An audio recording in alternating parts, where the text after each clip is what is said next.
Hello, in this video I want to show you how to empty the dustbin on Roborock S5 Max.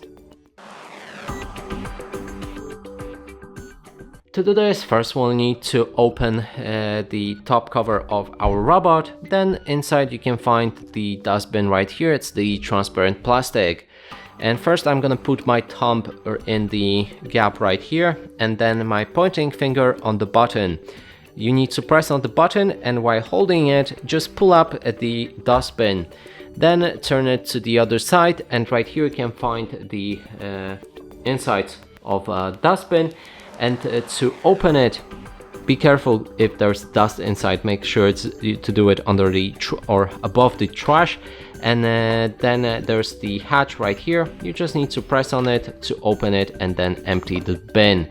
Now to reinsert our dustbin, we'll need to align it so that the filter faces towards us, and then slide it in and push it until you hear the click, then close the top cover.